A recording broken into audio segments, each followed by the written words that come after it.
Halo teman-teman semuanya, kembali lagi di Yelvi Channel.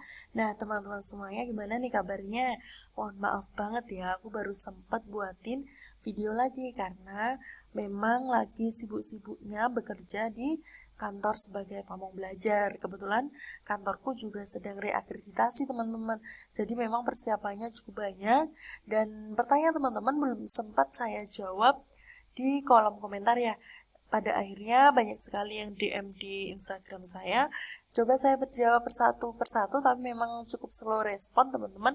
Dan untuk pertanyaan yang ada di YouTube, kemungkinan teman-teman juga belum follow IG saya ya. Jadi belum bertanya secara langsung, maka akan saya jawab melalui video ini ya teman-teman ya. Nah ini pertanyaan-pertanyaan tentang P3K dan CPNS Pamong Belajar. Tapi bagi teman-teman yang belum subscribe, boleh subscribe terlebih dahulu dan juga like, nyalakan loncengnya dan juga komentar di bawah boleh banget. Nah, saya akan mulai teman-teman. Untuk yang pertama, kakak ada jual modul nggak buat PPPK Pamong Belajar? Untuk saat ini saya tidak menjual ya teman-teman, belum menjual modul, tapi harapan saya ke depan saya bisa membuat buku tentang Pamong Belajar yang isinya latihan-latihan soal dan lain sebagainya. Karena notabene memang saya ini senang banget bikin buku teman-teman. Kebetulan ada 3 buku yang sudah saya berhasil buat ya teman-teman yang ber-ISBN, tapi untuk tentang Pamong Belajar itu belum ada. Next, doakan semoga saya punya cukup banyak waktu untuk membuat buku, karena paling nggak buat buku itu kalau buat saya itu 1 tahun lebih teman-teman, apalagi isinya itu harus berbobot biar nanti teman-teman kalau beli nggak rugi gitu ya. Doakan ya teman-teman ya. Nah, kemudian ada lagi nih Kak untuk penjelasan dan cara membedakan kepemudaan, life skill, pemberdayaan masyarakat, perempuan dan kewirausahaan dong. Oke Mbak Atika, untuk setelah video ini akan saya buatkan terkait dengan penjelasan secara rinci ranah kerja mau belajar ya. Semoga Mbak Atika sudah subscribe, jadi nanti bisa langsung cek video berikutnya. Kemudian ada Kak User PO nih. Kak, di Pamong Belajar apakah masih pakai Dapodik dan bisa ikut PPG? Mohon pencerahannya Kak.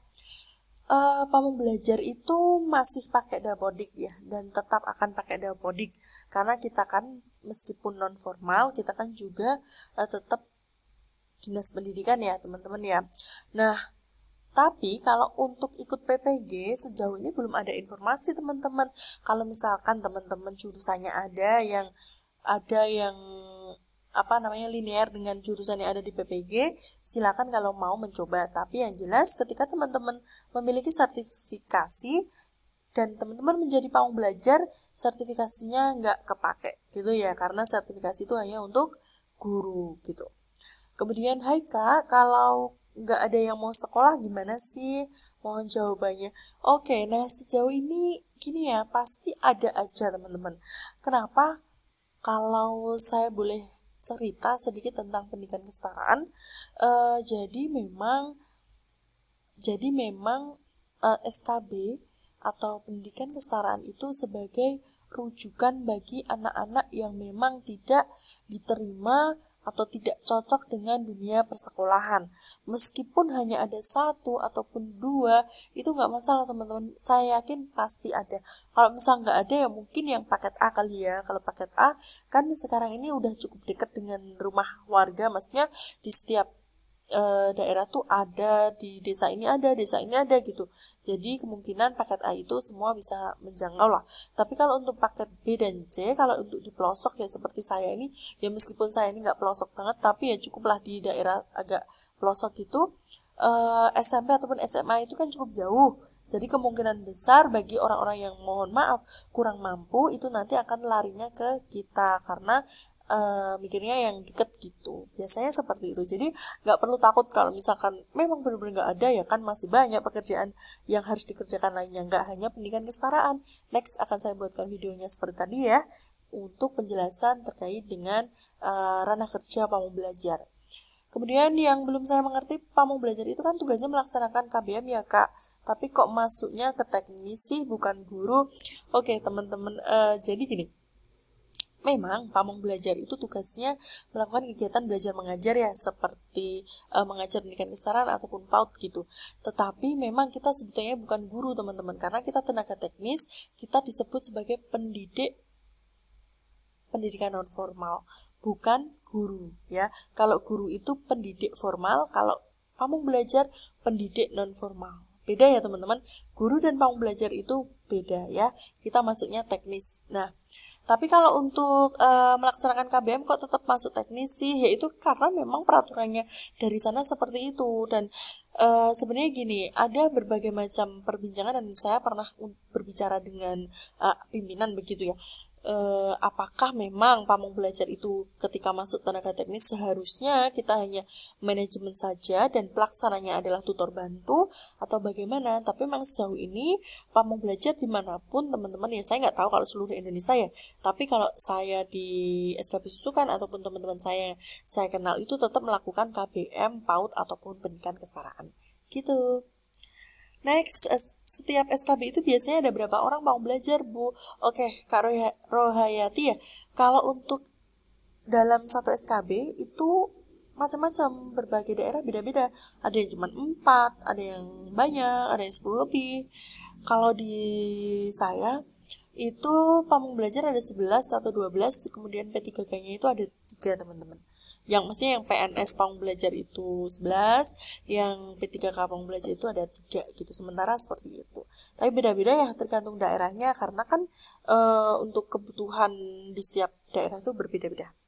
Selanjutnya berarti jadi pamong belajar itu untuk mengajar di PAUD, paket A, paket B, paket C ya Kak?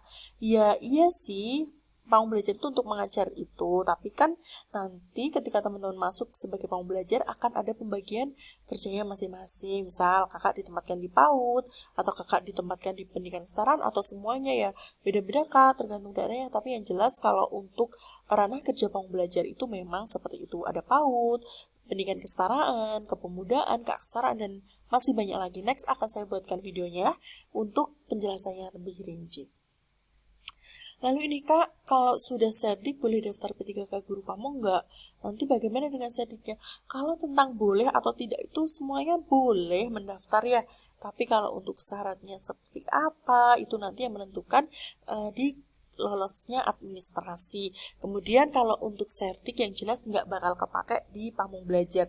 Sekali lagi saya tegaskan bahwa guru dan pamong belajar itu berbeda ya teman-teman ya. Kalau guru itu formal, kalau pamong belajar non formal. Oke. Kak, maaf mau tanya, kalau saya honor di sekolah tapi ingin ikut PPPK teknis sebagai pamong belajar apa bisa?